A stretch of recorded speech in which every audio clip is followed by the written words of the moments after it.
They really need no introduction, particularly to this crowd, but I'll say a few things about them.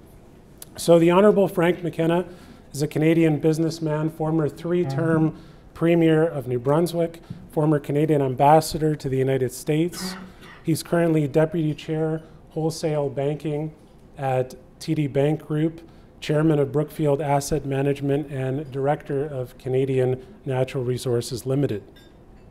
Kerry O'Reilly Wilks is Executive Vice President of Growth and Energy Marketing at TransAlta. Before joining TransAlta, she had several top legal positions with global responsibilities at Vale, and she was also a partner at Davies Ward, Phillips and Weinberg, where her practice focused on large securities offerings and M&A transactions. So, between the two of them, there is a lot of wisdom about the Canadian energy sector and lots of other issues of interest. So let's start with the first question then. We see major conflicts in Eastern Europe, in the Middle East. I'm wondering if you see that as an opportunity for Canada to play a larger role in the global production of oil, gas, and hydrogen. And I'm also wondering what you think it would take for Canada to realize on that opportunity. So why don't we start with Kerry? What do you think of that? Well, first of all, Mike, I'm so glad that you threw to me first so that the room will think I'm smart for a few seconds before Frank speaks. So energy, the world is looking for reliable sources of energy supply. Canada has a wealth of natural resources, but it also has significant human capital. I think that there are significant investments, though, that need to be made in order to get us to where we need to be. So I think I'll hit on 3 pillars. And so if we think about it from a technology and infrastructure perspective, you know, to state the obvious, we need to develop LNG terminals. We need to build and expand pipelines. We need significant financial investments in hydrogen so that the technology can evolve to become a reliable substitute for baseload generation, and its economics can reflect the technology evolution. We think about infrastructure, the associated aspects of the 3 examples you gave. We think about the lines, transmission. Significant build-out needs to occur. I think the next pillar I'd highlight would be regulatory certainty and stability. One thing that's critical that we have to start to think about when we think about the interactions between nations is that those interactions need to be based from a geopolitical perspective, not a tactical perspective.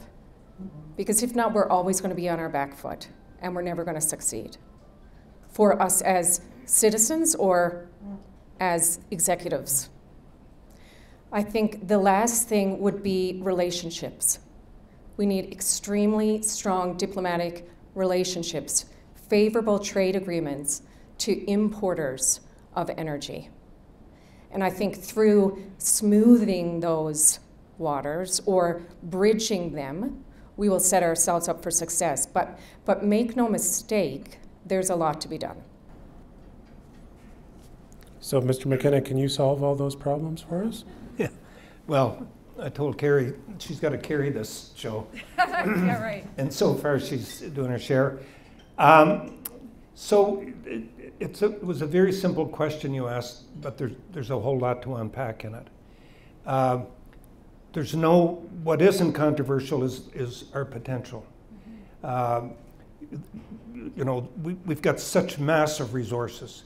After the Ukrainian war took place, the Wall Street Journal ran an editorial, and they don't talk about Canada very often, and not particularly well when they do, but ran an editorial saying that Canada has what Russia has. That we have the ability to provide oil and gas and uranium, in addition to nickel and in addition to potash and other commodities, and we do. We have all of that. I mean, the oil sands itself, with low decline and long life reserves is probably the world's greatest single resource. Venezuela theoretically has more, but Venezuela is incapable of exploiting their resource. But in Canada, we have an extraordinary resource, just that resource alone, not to speak of all of the other resources all across the country. The problem we have, and I'm going to take a minute on this because I think it's really material. The problem is that we've never really addressed the political issues around the resource in our country in an adult way. And I think we have to do that. In my view, we need to create some type of grand bargain in this country, once and for all, between those who are environmentalists and those who believe in production of energy. Because I don't think the choice should be a binary choice. And I think the great mass of Canadians, after a full debate, would come to the same conclusion, that we can do both. We can stop drilling oil, we can stop producing gas tomorrow, but the world is still going to have the same amount of oil coming in the market and the same amount of gas. We can do all of that. Oil and gas and energy in Canada account for something like 10.2% of our GDP. That's what pays for our health care and the other things we badly want. So we could stop it tomorrow, lay down arms, but that's not going to change the amount of carbon being produced in the world. So we have to understand that fact. So and we need to understand that by making a resolution that we are going to have the cleanest barrels of oil, the cleanest gas, the toughest methane emission standards in the world. And so that we are going to be an exemplar for others. We can't count on Venezuela, Nigeria, Saudi Arabia, and other countries to produce the cleanest energy in the world. But we can force them through competitive pressures by doing that ourselves. So I think we have to have a national conversation about this. The last time we've ever had a national conversation of this scope was when free trade was on the table and we had a national election on that issue. And it's interesting, the country was deeply divided back then in the 1980s, hugely divided. Today, you can't get a political party in Canada who's not for free trade. It's become a matter of common national aspiration. And I think we need the same thing in Canada. We need to talk about nuclear, we need to talk about oil, gas, hydrogen, all of those energies, and we need to talk about how the environment can play into that. We need to talk about pathways and about carbon capture, sequestration, and other mitigation so that we can produce the cleanest energy in the world and pride ourselves as being an environmentally respectful country. I'll close by saying I believe the two are compatible, but right now we're just whistling past each other. So just a quick follow-up there, Kerry. Is there appetite, you think, in the energy industry for the kind of grand bargain that Frank's proposing? Is that the kind of discussion that the industry is prepared to engage in? We are engaging in it. I think the industry is not the problem. I totally agree with Frank. He calls it a grand bargain. I say having a conversation with your big boy pants on. It's critical for the provinces and the feds to have those conversations. It's not a either or, environment or economics. It has to be an all of the above in order for us to proceed and take our rightful place as a leader in the energy conversation. We have to be competitive on all fronts. And that means right now using all the tools in the toolbox in order to get the deal to move forward. Because if not, they're just going to take their investments and their money elsewhere.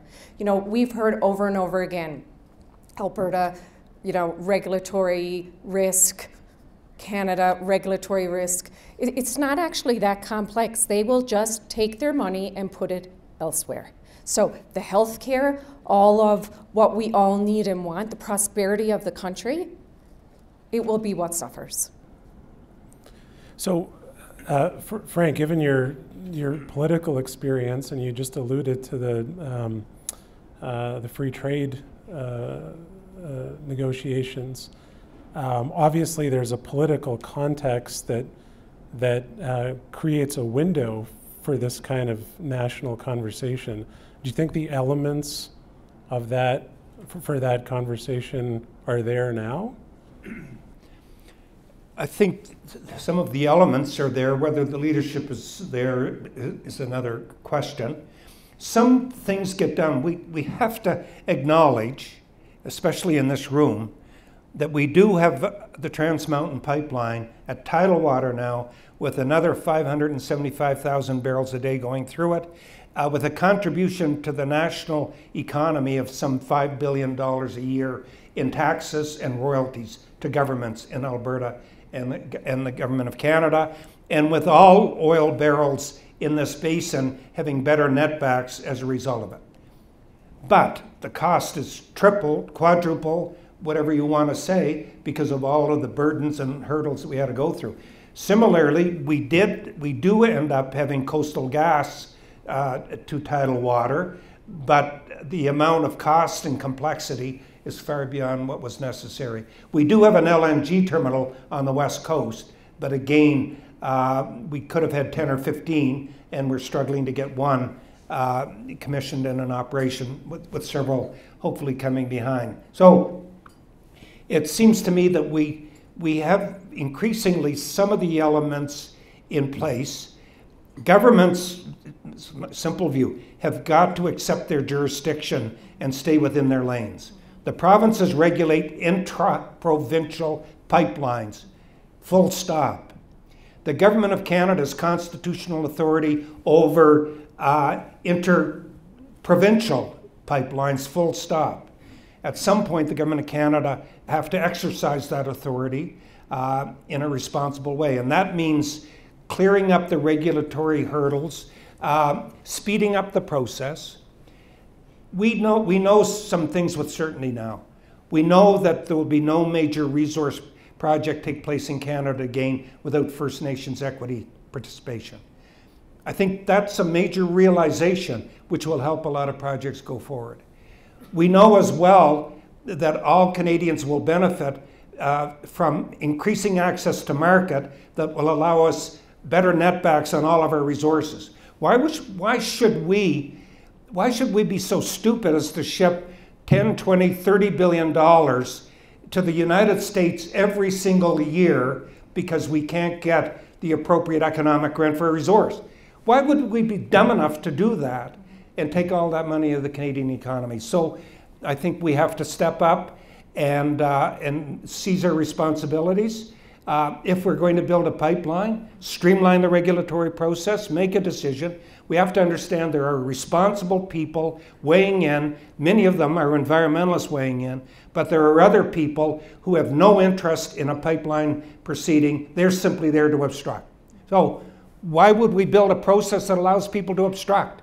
We should build a process that allows us to get to the right result as quickly as possible.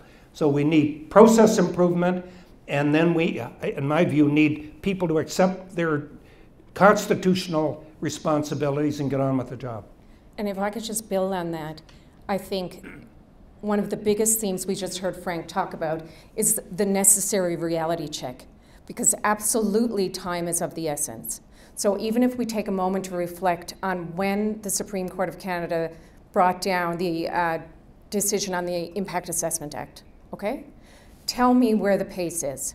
So if I am governed provincially in my industry of electricity within this province, tell me why in the name of God, Ottawa can impose criminal sanctions on me because of how I'm running my electricity, how I'm running my generator. Stay in your lane. That came out. Where are the follow-along amendments to reflect that?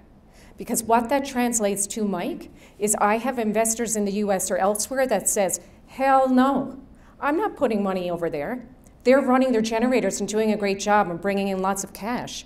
But the feds have said they can criminally charge officers of that company because their emissions are in excess of ABC. So what more do you want? The decision is handed down. Where are the subsequent amendments to give investors regulatory certainty and companies, for that matter, to get on with their business, to take their place as a leader in reliable energy supply on a global platform. They are impeding it. So look, I'm just going to totally endorse Kerry's remarks and say... Boy, can you write that down? and say this simple thing. Life would be so much different if everybody from the politicians right through to the bureaucrats to the regulators started looking at every one of these problems with how to get to yes rather than how to get to no. And right now, it almost seems as if the entire system is designed to obstruct rather than get to the right solution. Well, it seems like, and one of my questions, which we've already addressed, has to do with the jurisdictional disputes over building pipelines, and it seems like we don't have these discussions anymore as a country. You know, we don't have the big constitutional the appetite for that. We don't have the first ministers' meetings where they try to tackle a big issue together cooperatively. Something clear is on the agenda. You have buy-in at the highest levels to try to resolve a particular issue. It sounds like you're saying it's going to take something like that, some kind of focus at the highest level, a dialogue on these particular. And you were around, Frank, for these kinds of in a different era where these discussions took place. What will it take to get us back to that kind of climate where you'd see, you know, Trudeau Sr., for example, on TV with all of the other, you know, premiers or, you know, Mulrooney at Meech Lake in Charlottetown? Like, can we do that again? I believe we can. And in fact, I believe we must. Because this is not only robbing Canada of enormous economic wealth, it's tearing the country apart. We've got people in Quebec particularly, mostly in Quebec, who are adamantly opposed to an extraction industry without even knowing what's taking place and realizing in Quebec they don't even know they've got 2 refineries there that are fueled from oil from Western Canada. And we've got people in the West who at times don't realize that the government of Canada, whether they like it or not, whether it's orphan well sites or pathways or whether it's Trans Mountain, have actually done some important positive work in getting energy to market, even though they don't take much credit for it. We just need to get people in the same room talking, and I think, Michael, with respect, it's largely a function of personalities. I think if you had different people at different levels, you'd have different conversations. And it's not just the Government of Canada. The Government of Canada is definitely a problem, but at the provincial level as well. Sometimes it's not just leaders, it's followers. And we've got people who aren't talking to each other, which is highly unhealthy. Let me just switch gears here a little bit. I'm sure the same themes will continue. I mean, obviously Canada's committed to reducing greenhouse gas emissions, but at the same time, more and more energy is required to power the digital transformation that we're seeing with AI, et cetera. Is there a way to reconcile those competing objectives? So the demand, the sort of incessant demand for more power and greenhouse gas emissions, and how do you see that reconciliation taking place? So why don't we hear from Kerry first? So the short answer is yes. So if we take a step back, everything needs to be grounded in the 3-legged stool: affordable, reliable, emissions. If one leg goes, it all collapses. I just finished up an appointment with the Electricity Advisory Council through Minister Wilkinson. Supposedly, it was a group of experts in electricity across the country.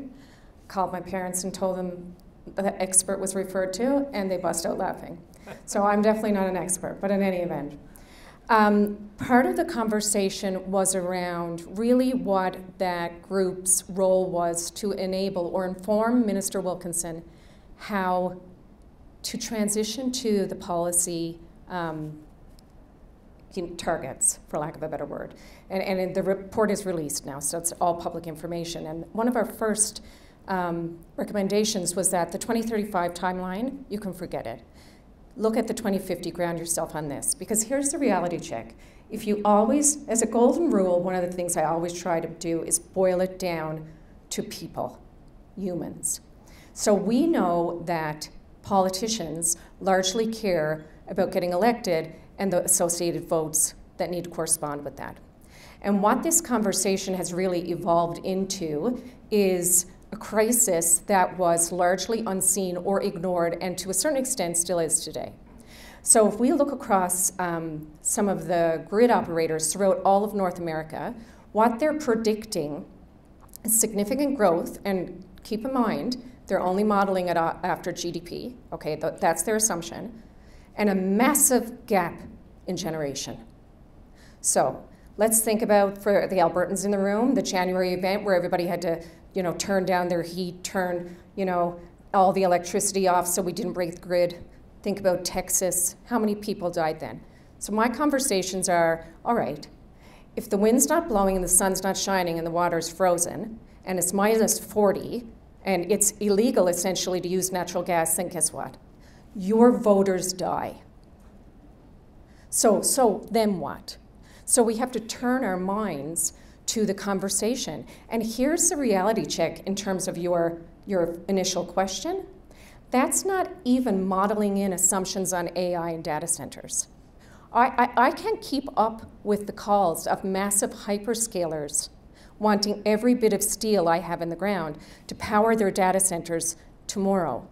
If I ask Alexa, or whatever her name is, to find a song for me versus doing something on ChatGPT, that uses 10 times the amount of electricity that Alexa does.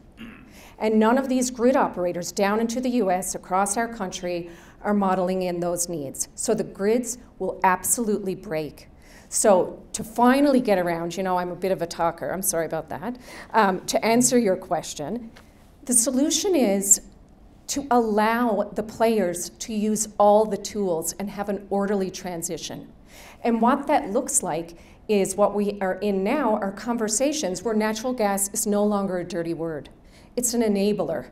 It's an energy transition fuel. Because guess what? The other renewables aren't baseload. It will break. So until technology and the associated economics evolve to a point where you can use them, such as the hydrogen, such as the long duration BESS, you need to continue to use natural gas as a tool with, you can put CCS on it, or you can do a graduated scale of emissions caps until we can finally get to the place where we can do it all. If you don't do that, guess what? The data centers and the AI providers are just going to go somewhere else.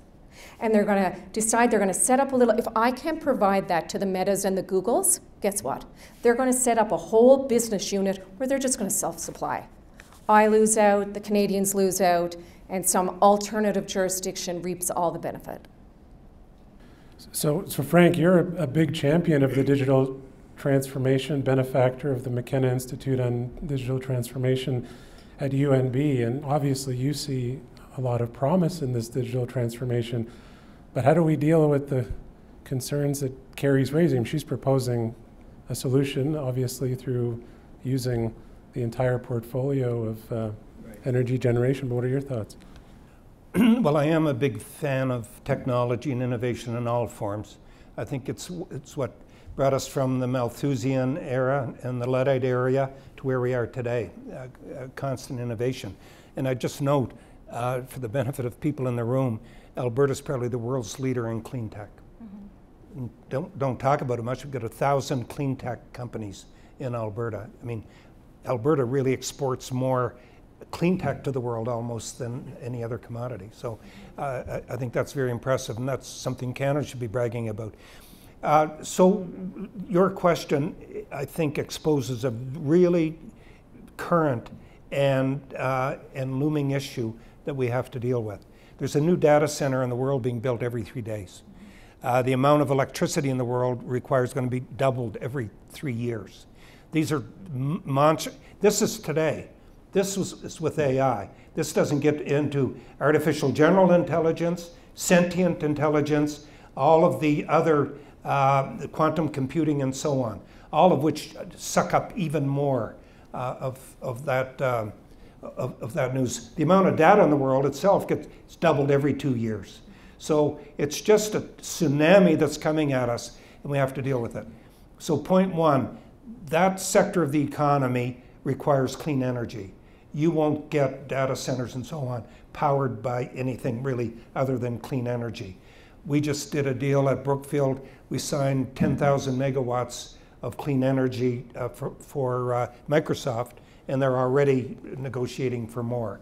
We just saw in the last week both Google and Amazon do deals with nuclear providers as a possible source of clean energy. So it's going to take everything in the portfolio, from solar to wind to hydro to nuclear, which is going to have to be a big part of this mix going forward, just for the clean energy.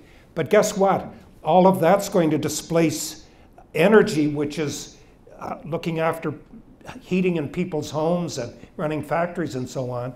And there will be no other alternative but for traditional energy to power those needs, which means oil and gas, etc. And we just have to suck that up and understand it's going to happen. And if we don't provide it, they'll get it from Nigeria, they'll get it from Texas or someplace else. But if we provide it, I'm hoping that through either carbon taxation at the industrial level and or regulation, that we will produce the cleanest natural gas and oil in the world. And if we do that, then I think that we've made quite a contribution. So, Kerry, the picture that you painted was quite alarming, and I'm just wondering if you both feel like is this issue on the radar of political leaders, that the grid will break as you're describing, and that people we've seen will die as a result? Is leadership alive to this? So I would say yes. Certainly with the system operators that I'm familiar with, they are all hyper aware, and there's many conversations happening.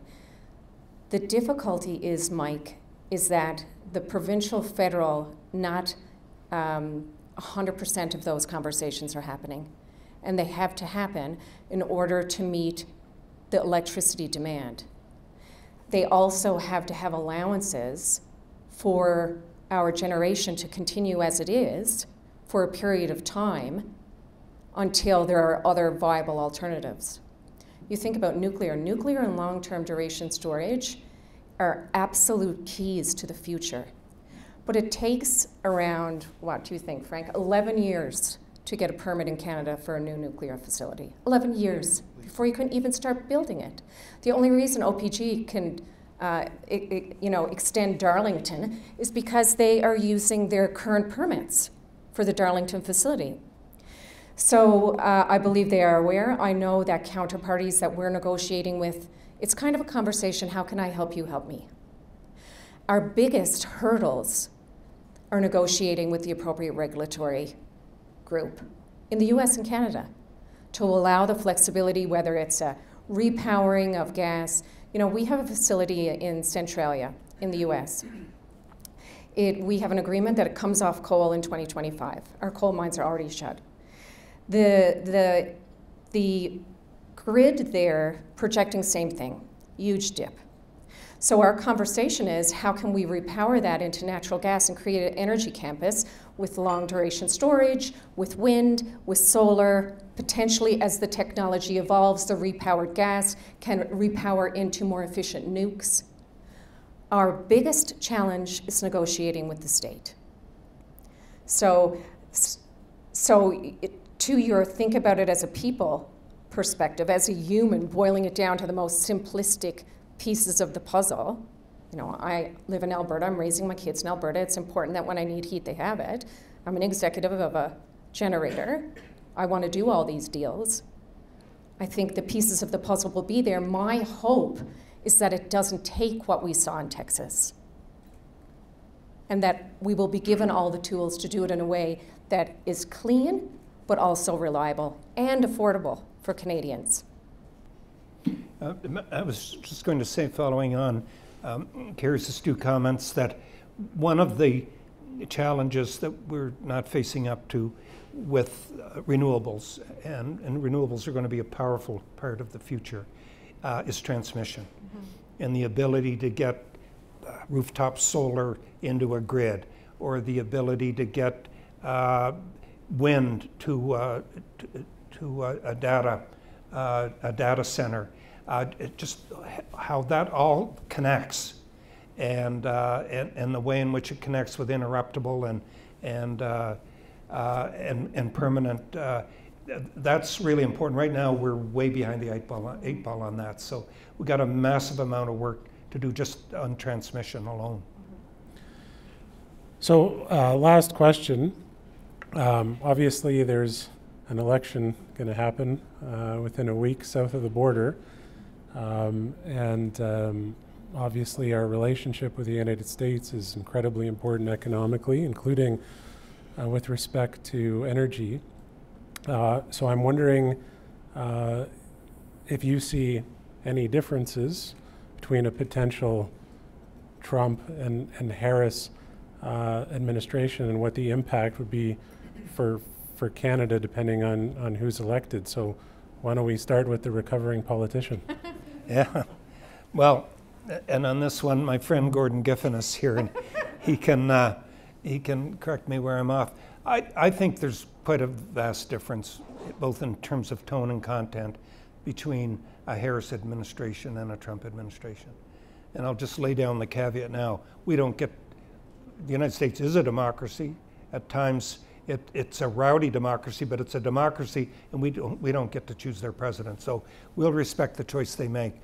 But I think it's fair to say that Biden, Kamala Harris, Trudeau, whoever follows him, Poilievre or whatever, would have a tone at the top that was conducive to fixing problems.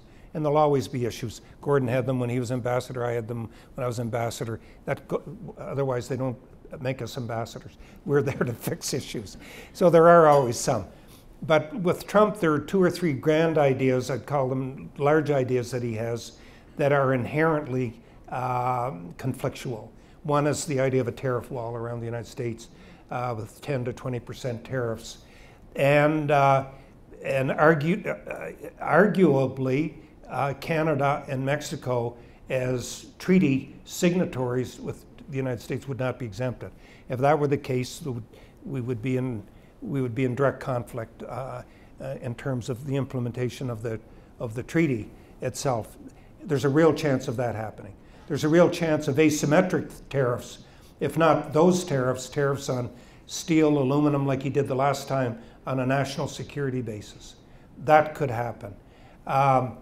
There is the likelihood that he would lower corporate taxes dramatically, and or take off a lot of the regulatory burden on the energy industry. I mean, he did sit down with a dozen oil billionaires and say, I need $1 billion raised, and if you do, it's drill baby drill time.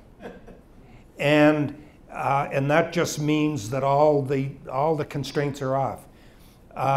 Canada, no matter which administration, would not be going down the same path. So we could become competitively disadvantaged both on the tax side and the regulatory side if that were all to go ahead. And the other quick one, I'm a multilateralist. I believe the world is better when we all do better, rising tide lifting all boats. And I watched with enormous admiration the United States leadership in creating a multilateral framework for the world. Dispute resolution mechanisms, climate, Paris Accords, WHO on public health, and so on and so on. I think the world was a better place for it. We all prospered as a result of it. If that gets torn apart, it will create a world of chaos. What happens in Ukraine, what happens with NATO, that will all be part of the chaos. And finally, although it's not germane to the energy argument, if the president and his people, and remember this time, the president is surrounded by like-minded people, it's going to be all gas and no brake. And if you like what he did the 4 years he was there, you're going to love what he's going to do the next 4, because there's going to be a lot more of it. But this idea of massive deportation, millions and millions of people, that will create not only chaos in the United States, but potentially chaos in the neighbors as well. And that has the potential to create a lot of social unrest in Canada. So there are a number of areas where this election may be the most consequential that we've faced in a long, long time. Kerry, what do you think? I'll give a couple of tree comments and then a forest comment. I think that if Trump gets elected, we will see a pullback from the Inflation Reduction Act, and in certain renewables, that's what makes my projects hunt. You know, when I can build into to the base case the additional carrots as opposed to sticks that the IRA presents. Quite nervous about the resurgence or additional executive orders that send supply chain into chaos. That affects my bottom line, and it's a very big problem. I think the forest comment, to tack on something Frank said, disruption is chaos, and that is not a good thing for business in general or investor certainty. So the aftermath of what we see either way can be quite troublesome. And then on a personal note, taking off my TransAlta hat, I'm sure Gordon and my husband are cringing with what may come. And as a mother to a 17-year-old black daughter, I take personal offense with anybody suggesting how I should govern my own body.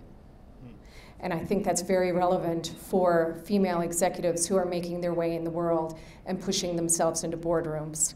And it's not necessarily going to have a positive impact, to say the least. Can you believe our time's up? We could go on all afternoon. It was just getting interesting. The whole thing was interesting, but it was getting really interesting. Frank, Kerry, thank you so much for such an enlightening conversation and for spending time with us. We all learned a lot. I don't think you solved all of the problems we discussed. I disagree. And I would also note that two people from the East Coast out here in Alberta talking about energy. It's kind of cheeky. Well, it just means we'll have to do it again. Well, just if they'll have us. Thank you so much to you both. Really appreciate it. Thank you. Okay. Thank you.